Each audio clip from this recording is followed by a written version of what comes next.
Hey, it's Marcel. I am geeked up about my new book that just got released worldwide. If you haven't heard, it's called Humane Leadership Lead with Radical Love, Be a Kick Ass Boss. Now, if you love the podcast, you're going to love the book. I spent several years researching the best skills and behaviors of people leaders that engage employees and drive results through a humane approach of empowering humanity, developing trust, and getting the best out of people. It's out now. Get it wherever books are sold. Humane Leadership. Lead with Radical Love, be a kick-ass boss. Check the link in the show notes and grab your copy. Welcome to the Love in Action podcast. I'm your host, executive coach, speaker, and author, Marcel Schwantes. I believe that when we show up with our full humanity to work and lead from a place of love, joy, purpose, care, and inclusion, it's going to make a radical difference in your leadership, your business, and your bottom line. This is a show about actionable, practical love, the verb, as a leadership and business strategy. Let's get rolling. Hey guys, welcome back. I trust the summer is treating you well. Got a great show for you today, and I'd like to set the table like this. Okay, so if you're a leader, and most of you listening are, so many of us spend a crazy amount of time and energy trying to get people to listen to us, right? I mean, we have great ideas, we want to influence others, and we have strategies that we want to implement, and we have people we want to speak to, maybe to convince them of something, our side of the story. And so that means that sometimes we might spend more time talking than actually listening. So here we are, though. We're leaders, right? We're told to go out in front and lead the way, and implement strategies and have a vision, et cetera, and then communicate that out to the people. And so what happens is sometimes we're trying to get people to listen to us, but let's be honest. I mean, no matter how hard we try, whether it's through a one-on-one interaction, a leader to group or team members, or a leader to our whole organization, we often fail in trying to get people to listen to us. Does that resonate? Okay, so what if, track with me here, folks, okay? What if the secret to changing behavior was to demonstrate acceptance? So, okay, maybe not what some of you type A's or your closers out there wanted to hear, right? Acceptance? Come on, Marcel, that's pretty warm and fuzzy. All right, I'm going to elevate this conversation about acceptance by using another term for it, okay? Which will be the crux of the conversation today, and that is validation.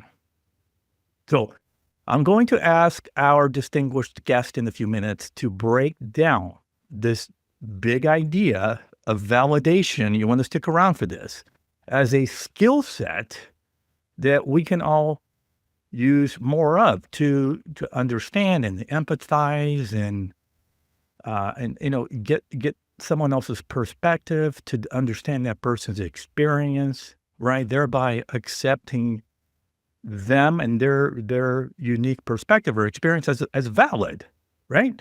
That means that we have to kind of step out of our own, comfort zone and our own sort of sphere of influence in our own heads, and the territory that we kind of trample on all day, right? Sometimes we have to step out of that to see other people's experiences.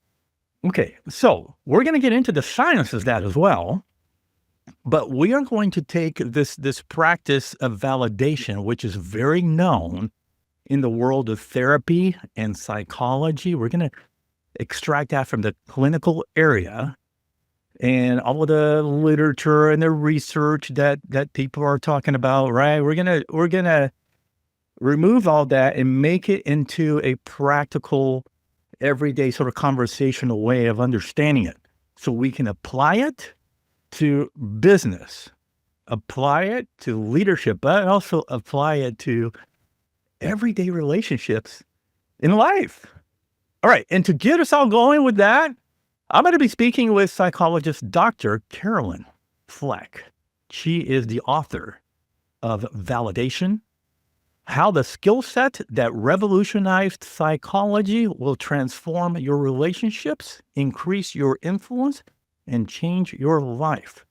That book was released back in February. This is a very important book.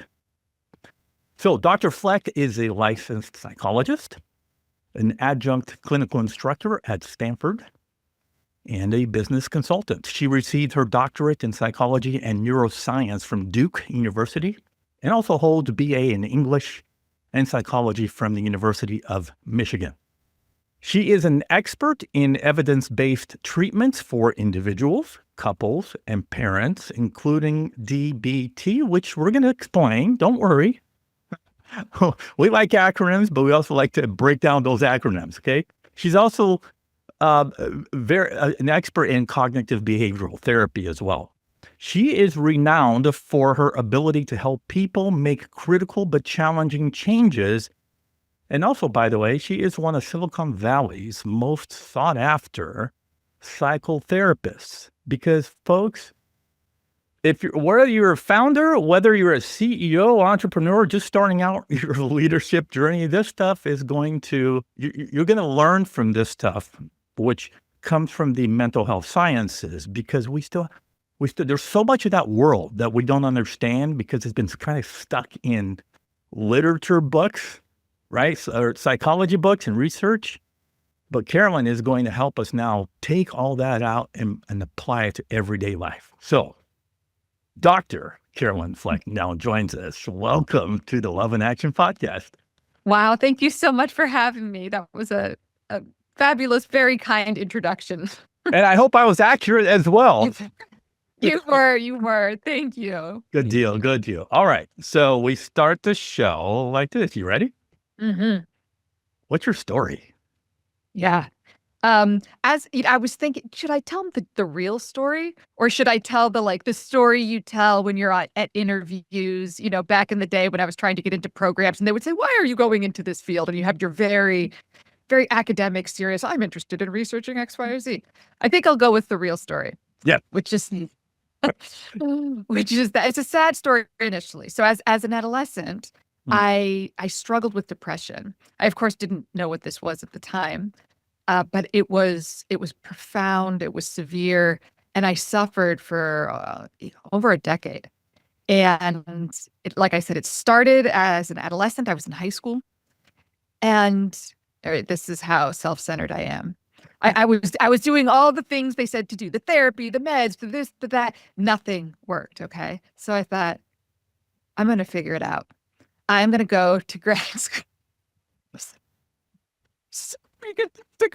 I literally thought, that's okay, I'll find the solution. Like, none of this stuff works, clearly, right? I've done it all. But don't lose hope. I'll become a psychologist, and I will figure out how to treat depression. This is what I'm going to do. Okay. So I end up going into the field. Yeah. Pursuing a doctorate. And I end up getting interested in something totally separate from depression. It's a disorder called borderline personality disorder. I get really into this treatment for this disorder, okay, because it's just fascinating. And in the context of learning how to treat people with borderline personality disorder, I was introduced to this skill set, these skills that I had to master as a therapist to validate my clients. And I'll explain what that means in just a moment. Yeah. But I vividly remember being in I can honestly remember, do you remember Clippy? Like the little, what was like a little paper clip that used to show up on Word or something, right? Yeah. And a little face. Yeah. Uh-huh. I was sitting in a lecture, and the professor was introducing these skills, and Clippy was right on the top. I can still see him in my head in the corner. And it was just this list of validation skills. And as they're teaching this material, I'm going in my head, just me and Clippy, I'm thinking, why don't they teach this in grade schools? Why am I only now being exposed to this methodology, this very effective, well-researched approach for communicating acceptance and building relationships? right? Because in therapy, that's critical, Yeah. especially for the type of therapy I was doing, where folks, are often self-injuring, suicidal. You need to be able to establish a relationship and then facilitate change quickly. And these are the skills that help you do that. Mm. But again, why would we reserve that for like clinical psychology?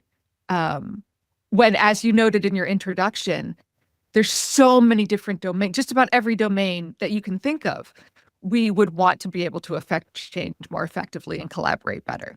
Oh, Yeah. that's so many directions I can go here. Okay, but Mhm. and it's like I want to charge ahead, on a horse here, off Yeah. the gates, but let me hold back.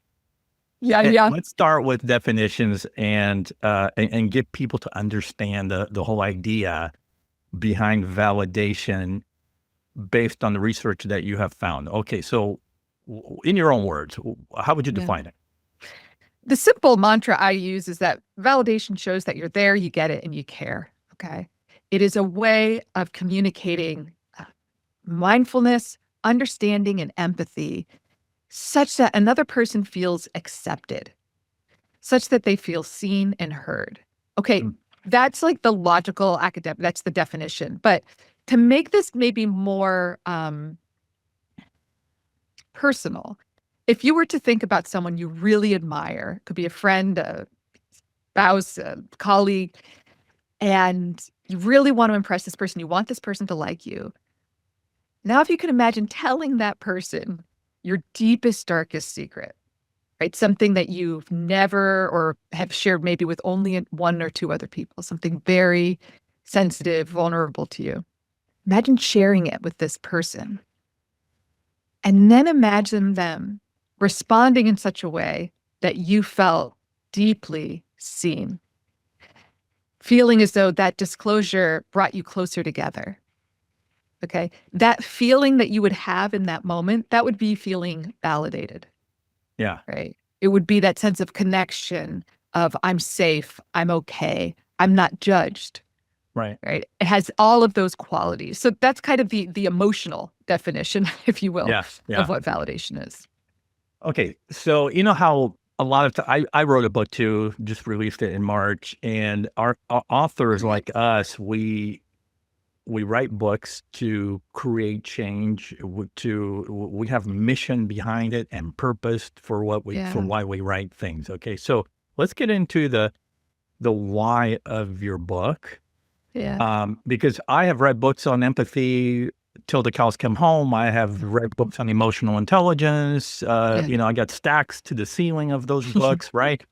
But this is a little bit of a different slant on things. So talk to us about the journey that got you to go, okay, no, you know what? I got to write a book about this, especially in the day and age that we're in. Why this book? Why now? Oh, wow. There's so many responses to that. I think the most straightforward is that, like, as I said, I've been using these skills as a therapist. I figured out early on that this stuff resonates with therapy clients. Yeah. I then started teaching it to my patients so that they could be more effective. And then since I'm in Silicon Valley, I'm doing a fair amount of consulting, often with startups and folks in the tech sector. Often, frankly, with folks for whom maybe these skills do not come as readily or easily. And I was actually brought in by Google.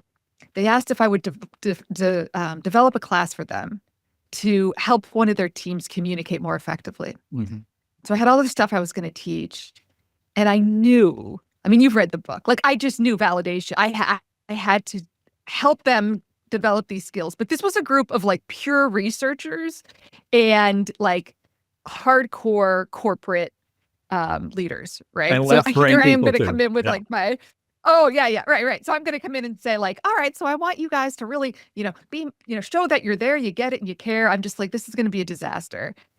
But to my surprise, I kind of packaged the skills as I always do, taught them as I always do, and these folks loved it. After the course, it was the single most frequent comment we got was a request for more information on validation. And that's where I was like, you know what? If this resonates with this population, and it's applicable here at work to facilitate change in these really difficult situations, I'm sorry, I've got to go big with this, right? Yeah. Yeah. Like, Yep. That's good. Okay. So, before we get into the sort of the practical elements of how to validate and what are the skill set and all that, I want to ask you about why do you feel that the very practice validation is so transforming? I mean, like those researchers at Google, why did they yeah. feel such an impact? Yeah. Well, there's a couple of things. I think at work it's really interesting because we've got this really bizarre thing going on in corporate America, if not broader than that, where we confuse professionalism with coldness and lack of compassion and lack of humanity. And that has been to our disservice. Most of the time, when I see conflicts in the workspace, when I see folks struggling to climb the ladder or, what have you, there's this quality, there's this validation that folks are seeking, and they are unable to get it. It's something that we fundamentally need to feel like we're valued, like we belong, Yeah. like we're right. And that is so critical to the human experience that if you can help people immediately resonate with that. Like everybody, I don't care, where you work or who you are, everybody wants that. And the idea that you could be able to give that to somebody, that's cool. But Yeah. also that you have the clarity around what you need in a moment, that's also really helpful. So I think it's just like, it would be like if you didn't understand the concept of compassion, right? And then all of a sudden you start to kind of learn about it and you're like, oh, wow, this applies to a lot of different you want to learn more, right? Right. Right. That's kind of how it is, I think, with validation. It's just not something that's widely understood outside of maybe the clinical sector. But once you kind of start working with it, it's like, oh my God, this applies to everything. Yeah. Right. Okay. This Yes. changes everything. Perfect. I mean, and I want to keep digging a little more here because there's a quote that when I read it, I'm like, oh yeah, I got to read this on the air and have you kind of break that down. You mentioned, yes, we have human experiences that we could kind of all relate to. They're common in the work. So I'm going to drop a word that's a hard word, suffering. Okay. Because it is a common human experience for people to suffer. So here's the quote. You wrote, "The greatest gift that comes from knowing how to validate others is the opportunity to find meaning in suffering." So break that down for us. Oh my God. Boy, this gets pretty personal again, because this just speaks to the core of kind of who I am, how I've gotten to where I am, Yeah. and what I value. And so I had, I'd struggled with depression. I go on to be diagnosed with multiple sclerosis later on. Oh, Then after that, just after writing the book, I was diagnosed with breast cancer. oh no. So, and at each of these turns, it felt like any one of these things could sink me. And I saw the only way to survive those situations, I think, is to figure out a way to make meaning out of them. Otherwise, like, you have to define it or it will define you. Yeah. That has been my experience. And so just by virtue of having suffered, you understand that brand of suffering more. And that puts you in an incredibly unique position to validate others who are also suffering in that way. And therein lies community, therein lies connection, and therein lies healing in both directions. That was very much my experience. So oddly, I mean, as I was going through chemotherapy and all this stuff, I was continuing to see patients. And selfishly, a big part of that was for me. Like, I needed to use this suffering that I was having in a very kind of concrete and constructive way to connect with and understand and empathize with others. That sounds like lofty or weird, but it's much, I don't know, it's much more basic and simple than it sounds, I think. Yeah. Thanks for sharing that. Yeah. And it's funny because so many of us, because of the shame, because we are steeped in shame, we shrink Yeah. back from sharing those experiences that may be lifting up other people, but because we in Brene Brown terms, right, we wear the, what, how does she say it, the hard shell, I forget the right, Yeah. All right. right, Yeah. and we're afraid to show up with vulnerability. A lot of Yeah. it is we're hiding behind shame. We put on masks, and we lose that, such a great opportunity to step out of our comfort zone, show courage, and share our humanity, Yeah. with others. Yeah. You know? Yeah. It's been very interesting doing the press around this book because I mean, even after all of this, I'm still like, oh, I shouldn't really talk about my stuff, or even like on this podcast, there's a part of me that's going like, ooh, am I freaking out listeners? Are people like, this is too heavy, right? Like, this is supposed to be about leadership or whatever. Like, what's she talking? And like all of that self-filtering, I don't know. Like, I've really worked to try and put it aside because when I do, my experience again and again has been that like, no, people get it. People want to talk about what's really freaking going on. Right. Yeah. Yeah, you don't have to worry about that. Our most loyal listeners by now know that, right. We don't wear masks in this show. It's our I guests come love in, it. they speak their truth. So I yeah. love it. I love it. Yeah. All right. So would this be a good time to transition to maybe some of the how Sure. to the principles? Yeah. Okay. All right. So I saw the validation ladder, and I don't know, would you say maybe that's a good starting point to kind of like, let's go over that ladder. What does that Sure. validation ladder entail? There's so much to unpack there. Sure. If I can take it just one step back, because Yeah. so the ladder is this list of skills. You've got 8 of them, and they're represented, visually on this ladder to help you kind of understand how they relate to each other. Mhm. But before even getting there, I talked about what validation is. But in my experience, it is equally important to talk about what it is not. Right. Because people tend to get, when they struggle with validating others, when they resist it, it's often because they're confusing validation with either agreement or praise. So to be crystal clear here, you do not have to agree with somebody to validate them. Okay? I often use the example of the fact that I am a vegetarian. I do not eat meat. All Yeah. right? I can validate why somebody would make the decision to eat meat easily. I ate meat for most of my life, right? I Mhm. don't agree with that decision now, but I can absolutely understand it, um, empathize with it. And if I'm just trying to connect with somebody, I'm not trying to necessarily persuade them yet. If I'm just trying to connect, that's all I need to do, right? Is just speak to the validity in what they're saying. The problem is we've got this negativity bias, so we tend to really focus on what we disagree with and what we don't like. Yeah.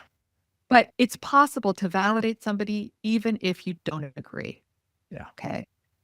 That second piece is that validation is not praise. This is really important. When folks talk about you shouldn't seek external validation, what they really mean is you shouldn't seek praise. So praise is a positive judgment. It says, I like the way you look. I like the way you perform. Good job. Great meeting. Excellent report. All of that is praise. It is a positive judgment.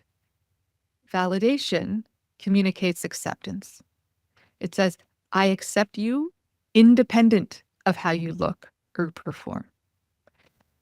If you're constantly seeking praise, that can absolutely become problematic because in order to earn it, you have to exceed expectations, right?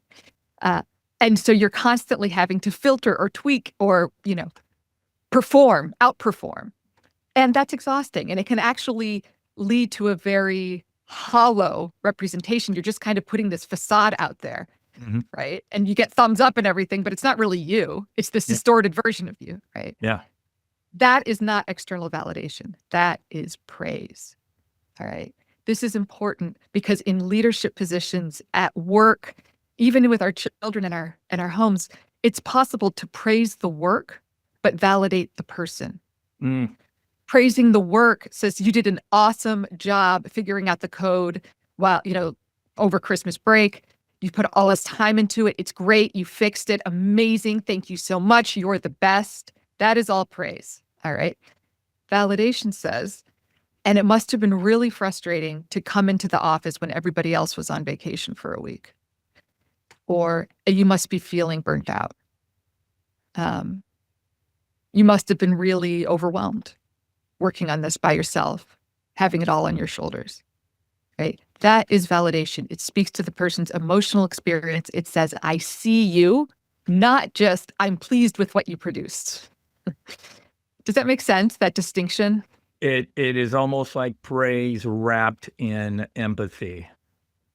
Yeah. Yeah, it's like it's speaking to the person's experience, right? Yeah. It's like, I see you in this, not just, I really like what you were able to produce. Right. This product is good. Thumbs up. Yeah. So that's kind of just the backdrop I wanted to provide before kind of discussing the how. Right. Because if you don't have those pieces, it gets confusing. That's very important because you mentioned something really key is that if you create a culture of just handing out praise, Mhm. then what happens on the other side is you have people wanting to collect the praises to be in their boss's good graces. Mhm. And I don't know, that almost sounds kind of toxic because now you're just trying to outperform your colleague next to you to okay, how can I get my boss to recognize me again, right? Yeah. Yeah. So I can one up my colleague because I'm vying for the same position and we're both wanting that promotion, right? It's Right. Okay. It is, but like that's the opposite of feeling accepted, right? You feel like you have to compete to belong. Huh. Now, it's one thing if you need to compete in terms of the output that you create and you need to produce a better product. It's another if you feel like just to belong, just to feel safe, Yeah. you have to compete. That is toxic. Within a workspace, within a family, it's toxic. Yeah. Right. And yet we slip into it so easy. And I would say even more easily these days with social media and all these other kind of forces in our lives that are reinforcing us for distorting ourselves and for competing for praise. Yeah. I love the aspect of belonging and inclusion that comes from validating someone the right way, right? Yeah. Like Yes. making them feel like they matter, like they have a Exactly. voice, and yeah, and that sort of separates everything. I mean, separates that from just praise, like you said. Yeah. Yeah. Yeah. Okay. Okay. So should I do the latter? What do you think? Oh, if you want, because I'm really interested in the skills. Yeah. So we have, okay, as I said, we've got 8 skills and we break them down into 3 groups. So you've got some mindfulness skills. Those are very basic and easy. You've got some skills that demonstrate understanding and then some that also demonstrate empathy. Yeah. Here's the thing. You might not have understanding and empathy right out the gate when someone comes to you, either with a problem or just, in your personal life. I'm thinking if I'm standing across from my like staunchest political opponent, there's probably not a lot that I empathize with. And depending on the opponent, I may not even logically understand where they're coming from. Okay. So it's at that level, all I can do is bring that kind of non-judgmental, mindful awareness. All right. So if I can't validate at a higher level, if I can't use one of the more powerful skills from those understanding or empathy skill sets, I can just pay attention. Yeah. And I can pay attention in such a way that the other person does not feel judged by me. That's all we're trying to achieve with those mindfulness skills. And we've got 2 of them to help us do that. Okay. So it's really being present without any obligation to want to acquiesce to the other person's point of view. It's just you're just being there to understand. You're just being there. Basically, it's being mindful, being present, and there's no strings attached. That, and I would actually maybe even, it's interesting the way you frame that. I think I have always experienced using these skills as more of like a game that I'm keeping myself in check is really how I feel. Like I am neutralizing my judgments and keeping myself in the right headspace as I'm listening to this other person. That's really what I'm doing. Interestingly enough. Yeah. Right. And that's important because these days, well, thanks to politics and media and Yeah. culture Yeah. wars and all that, we're choosing which narratives that we track with, right? And Yeah. that's killing dialogue and respectful conversations. So I think that this is really, really key to at least come to the table and check in with yourself first. Suspend your judgment, right? Yes. Because Yes. a lot of times we come in with the boxing gloves on. Yes. That's right. That's right. Well, here's, my mentor said this to me years ago, and it's one of my favorite quotes. Do you want to be right or do you want to be effective? All right. I think about that so many times in a day.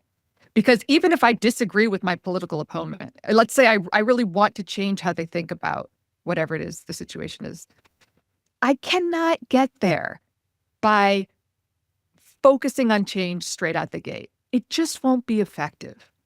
Okay. I know this from over a decade of working with folks who are struggling with very serious problems, who say and do and believe things that are really problematic. I know that the only way to affect change is by establishing an alliance and signaling some degree of genuine, emphasis on the genuine acceptance. Hmm. Those are just the rules. I mean, you can ignore them, but they will still apply. And what I see nowadays is most people just kind of ignore the rules and they get really focused on, they just want to be right, and just give you the facts that they have that are right. And believe me, facts are their own problem right now. It's just that the way we're approaching this conversation is not changing anybody's opinions. It's solidifying them is what we're doing. Yeah. Right. A lot of confirmation bias is attributed to that as well, right? Yeah. Gosh. Okay. So I think you mentioned the mindfulness skills. There's two of them. Yeah, there's two. All right. Yeah, that's right. There's attending and copying. And I'll go. So to attend, it's a lot of the nonverbal stuff. It's proximity, being kind of close. It's how you listen. It's how you look when you listen, I should say. Okay. Nodding the head and gestures. These are little signals that show that you're paying attention. All right. And then there's the second part to attending, which is so important. Okay. And if you watch late night show hosts or really good interviewers, you might note, once I tell you what this trick is, you might see them basically doing what I'm describing here. What I do when I'm attending is I ask myself, what's this person's point? Like, someone's talking to me, we're in a debate, or they're just, unloading. I'm thinking, what's this person's point and why does it matter to them? And how could I do a better job of making that point? All right. So it's just, I'm solving for this two-part riddle, I should say. I don't say anything. This is just like a little mental Sudoku I'm doing where I'm trying to solve for these pieces. When you listen in that way, it's remarkable. It's as though you are in a debate, like back in high school, they have like debate teams, and you have to argue a position that you don't necessarily agree with, again, right? Yeah. But you just have to construct the best argument you could. That's kind of what you're doing here. And the reason I want you to do that is because it will fundamentally change how you listen. You will ask different questions if you're trying to flesh out someone's position, if you're really trying to understand it. It interrupts your ability to focus on forming the rebuttal. Yeah. It eats up cognitive resources needed to do that. Okay. So this is just, you play this in your head as someone is speaking, as you're listening, you're just trying to solve for that. Okay. Couple that with some of those nonverbals, and that's just basic attending. That's sending the signals that you're non-judgmentally paying attention. Make sense? Yeah, it does.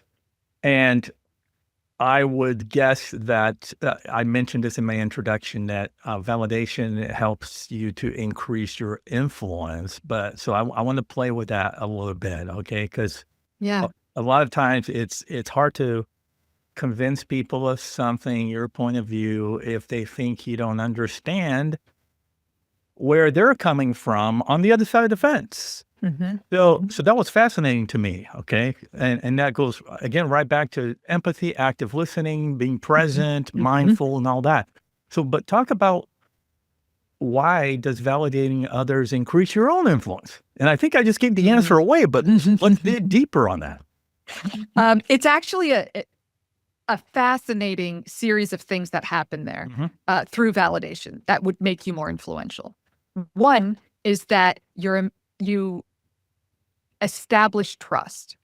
So once you've demonstrated that you really get it, that you see somebody, that they're kind of safe with you, that you understand, they are way more likely to trust you and take your advice. I don't take the advice of my neighbor who knows nothing about how to repair cars when he says, I think your engine's on the fritz, you should get a new one. I'm not going to listen to that guy because that guy doesn't know anything about cars. He drives a bike and has never owned a car.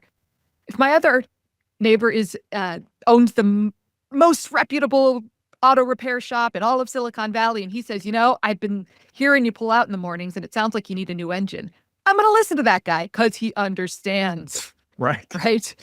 So you must demonstrate some degree of basic understanding. And if you can understand not just the facts of the situation, but also the person's emotions, boy, now you're really in it. Now you've really got something to work with. So it functions to solidify trust and thereby increase your influence or ability to be influential. It is also incredibly reinforcing. It feels really good. All right. In much the same way praise does. Okay. But when you reinforce somebody with validation, let's take the example of the person who'd come in to work over the holiday when everybody else was out because there was a problem with the code that they realized. If I am able to get in there and say, not only great job here, but man, that you must be feeling burnt out. I'm going to make sure that will never happen again. You shouldn't have been put in that position. Yummy, yummy, yummy, yummy, yummy, yummy, yummy. That tastes good. That feels good. And interestingly, it makes the person that much more likely to push themselves again in the future, to put themselves out there, to work hard, right? Because they have felt reinforced for doing so historically in a way that really matters. Yeah. That's good. Okay, so I want to jump into another topic. We talk a lot on this show about compassion as a leadership practice, right? But not enough about self-compassion. And so I want to link validation to self-compassion. How does validation actually increase your ability to be more self-compassionate? Yeah. So as we were starting to go through, we've got these 8 different skills. And we talked about one, which was attending. If you master them all, you also now have the tools to look at your own emotional reactions, your own thought process, and see the validity in that. This might not seem like much, but this is so critical because most of us were raised on some degree of invalidation.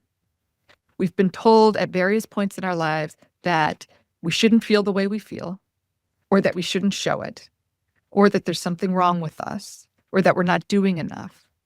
And we've internalized these messages.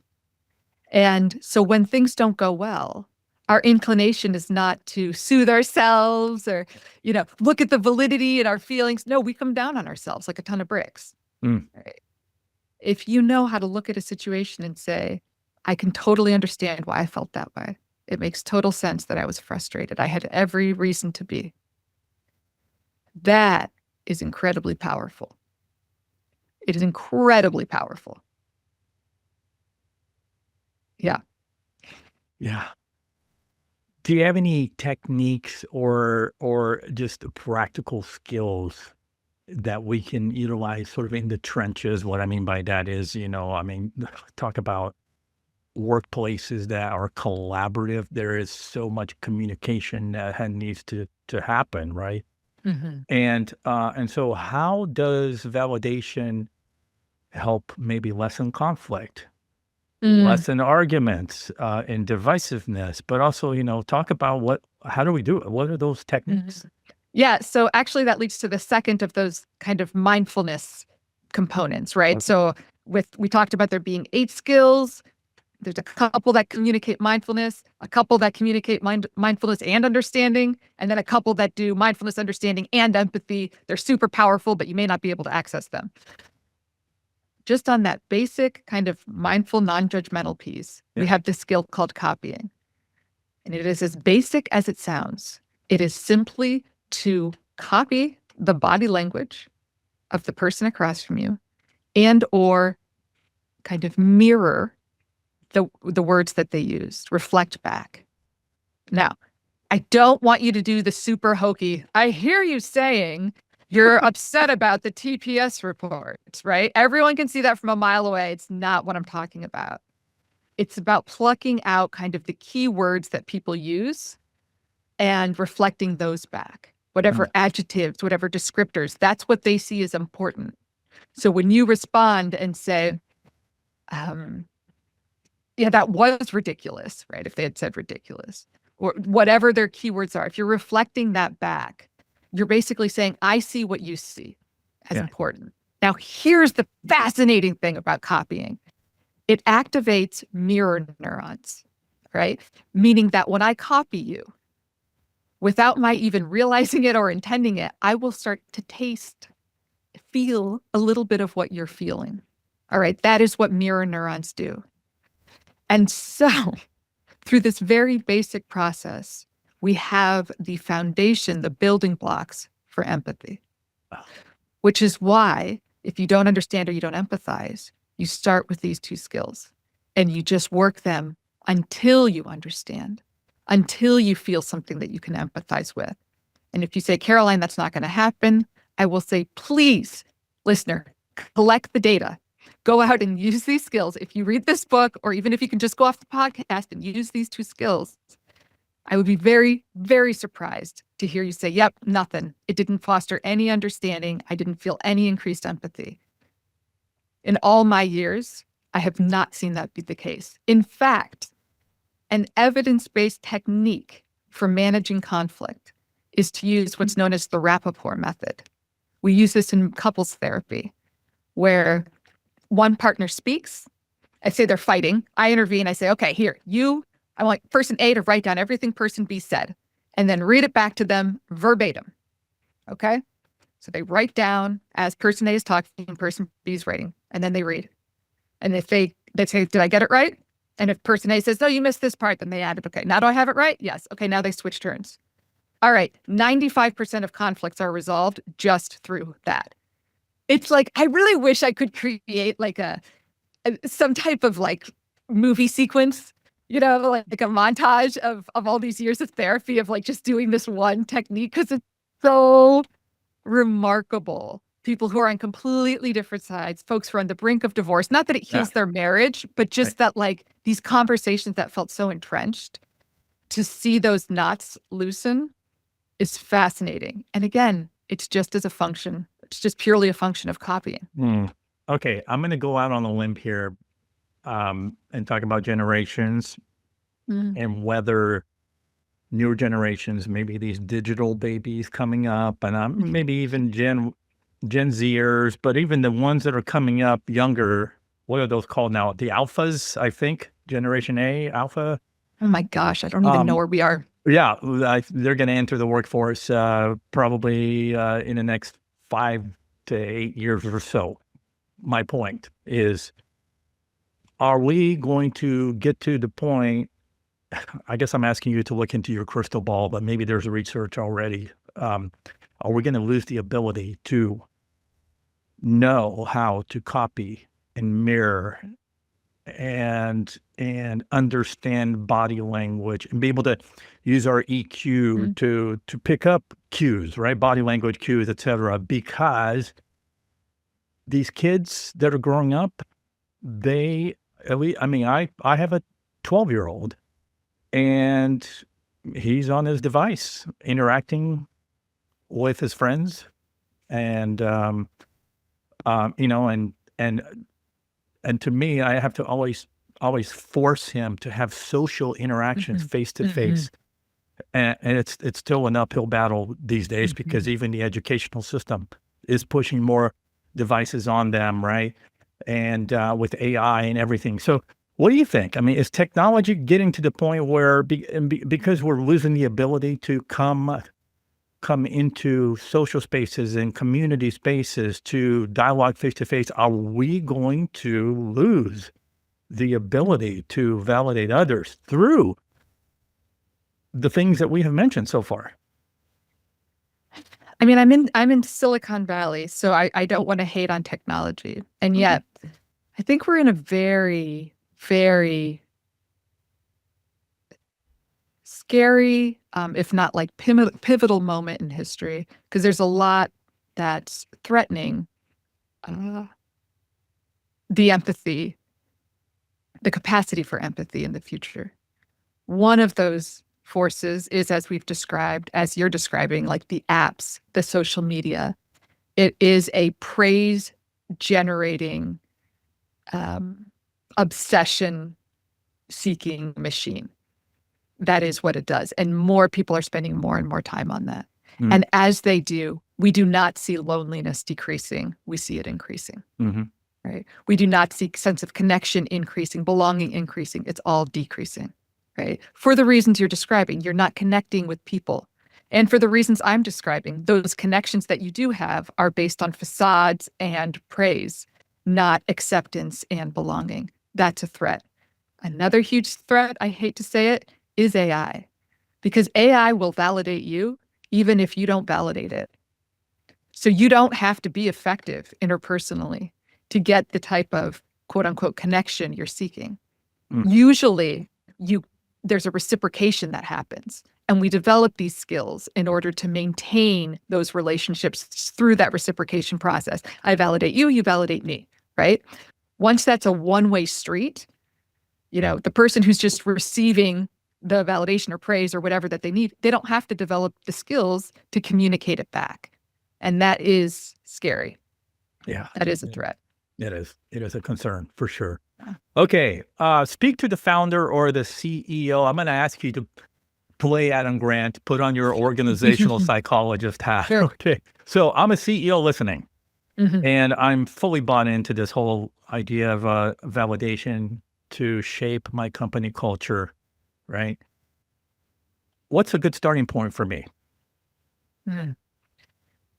One, I want you to focus first and foremost on asking yourself, especially in the corporate space, asking yourself, when someone comes to you with an issue, should I respond with validation or problem solving? All right. Since you're there to solve problems at work, we tend to immediately jump to problem solving.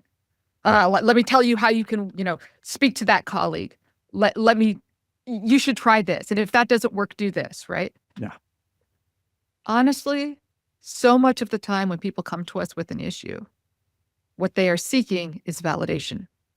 They want to know that their perspective makes sense, that their emotions are valid. All right.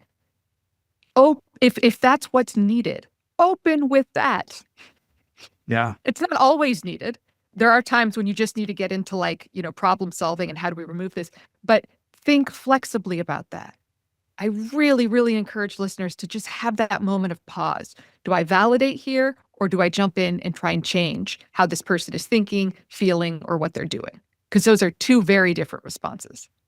That's good.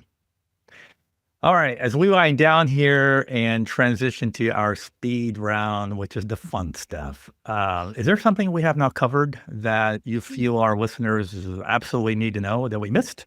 No, I would just add that we got through 2 of those 8 skills. So if you're like, well, wait, I still don't understand how to validate here.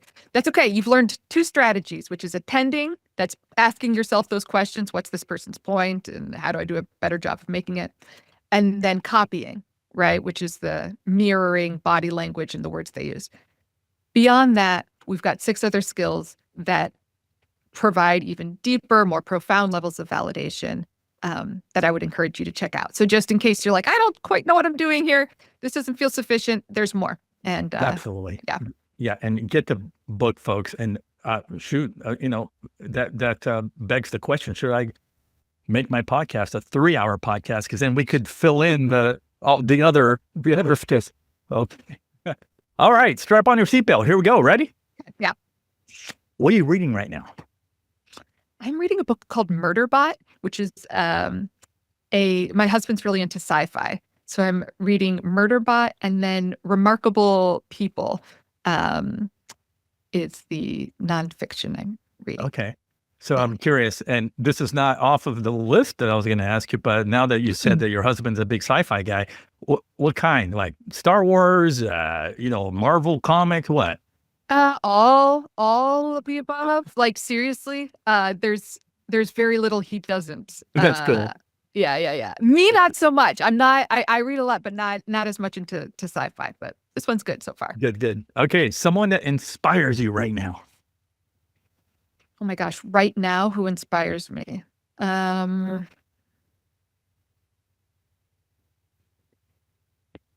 is that so hard for me? The first person that comes to mind is this Buddhist monk, Thich Nhat Hanh, although he passed recently. But I think that's probably the person I reflect on most in terms of how to carry suffering, how to use it effectively, and how to really work with it and help other people through it. Right. Okay, there are many lessons that we go through in life. What would you say is one that floats to the top? Do you want to be right or do you want to be effective? I like that one. I mentioned that one before. It just rings in my head all the time. All the time. Do you want to be right or do you want to be effective? That's great. Name a person, dead or alive, you would like to have dinner with. Oh, Gandhi. Oh, for sure. 100%. Like, no, there's a theme. I'm really into these very like peaceful, like, right, Nobel Prize winning guys. That's what I great. need. That's great. Yeah, he's on my list as well. Okay. Who else is on your list? Sorry, do you mind if I ask? No. I got Gandhi, MLK, and Jesus of Nazareth. Oh, yeah. All right. Yeah. All right. Something nobody knows about you, and you've shared some intimate things, but what would be something else? Not many people know that I was a competitive baton twirler. Like really competitive from the time that I was like, I don't know, in 2nd or 3rd grade, like up through high school. And so I spent most of my childhood in the gym. It was like competitive gymnastics, right? Where those kids are at it like all the time. That was my life. I don't know how did you do it? I mean, the way these girls twirl those things up in like 30, 40 feet and then easily. Yeah. Amazing. Yeah. You still pull out the baton and dust it off and no. No. It's like the weirdest thing to be caught doing in your backyard. I don't know why, but if like you looked out and saw your neighbor like chucking a baton into the air, you'd be like, what the? No. All right. We wrap up with your biggest hope for 2025. Dialogue. I hope for dialogue. And I want this to be the year that we've had enough. You know, it feels like things have just been reaching this boiling point, this breaking point. And I genuinely hope what breaks isn't our connection, isn't our humanity, but this constant, I'm right, you're wrong. Yeah. I just want us to get tired of it. It's so played out and we're so much better than the fear that we're reduced to. It is. It's so played out. It's everywhere now. I mean, you can't get away from it. I can't turn on the TV and watch the news without it. In fact, that's why I don't watch the news anymore. And we feel it. It feels so toxic, right? Yep. Like, let's just have something other than a fight or flight response. In these moments. That's great. All right. You've survived the speed round. Okay, we bring it home with 2 questions as we do with every guest. Here we go. The first one is the love question. So sticking with themes we've talked about or anything under the sun, how do I lead with more actionable, practical love day in and day out? You must see empathy as a strength and a critical component of leadership, not a liability or boundary that's being crossed. towards that end, you should see communicating acceptance and belonging as, I don't care what position you're in, as an entry-level employee or leader or CEO, helping people feel accepted and like they belong. That is what it means to love, truly, in my opinion. Love it. All right, bring us home. What's that one thing you want people to take away from this conversation? Should I respond with acceptance? Should I respond with validation or problem solving? Should I try and change this person, what they're thinking, what they're doing, what they're experiencing? Or should I just say, I get it, I hear you, I see you? Which is going to be most effective in the moment? That's great. All right, folks, the book again is called Validation. There it is if you're watching on YouTube. And Caroline, if people want to get a hold of you, connect with you, where can they go? Yes, they can go to my website, drcarolinefleck.com. I've got a bunch of stuff kind of behind the scenes of the book as well. You can check me out on Instagram, TikTok, drcarolinefleck.com, and LinkedIn as well. And I was just on her website, and let me tell you, it's full of awesome resources. So if you want to go in there and play around and download stuff, it'll keep you busy. So, yeah. Hey, it's been a blast. I'm so glad we did this. Such a blast. Gosh, love these kind of conversations. Right up my alley. I know we're like kindred spirits. So really good to see you. Oh, thank you so much, Marcel. This was a blast. It was. All right. Well, you can keep the conversation going on social media with hashtag Love in Action Podcast. And look at my show notes on my website, marcelschwantes.com. You can find all of Caroline's info there, as well as a YouTube if you prefer to watch our pretty faces interacting in the boxes. I'm going to make sure I have that link as well on my website. All of that at marcelschwantes.com. For Dr. Fleck and yours truly, remember, in the end, love wins. We'll see you next time. Thank you for listening to the Love in Action podcast. If you enjoyed today's episode, please share it, subscribe, and leave us a review. Until next time, don't forget, the future of leadership is love in action. Believe it, practice it, and watch your leadership and business flourish.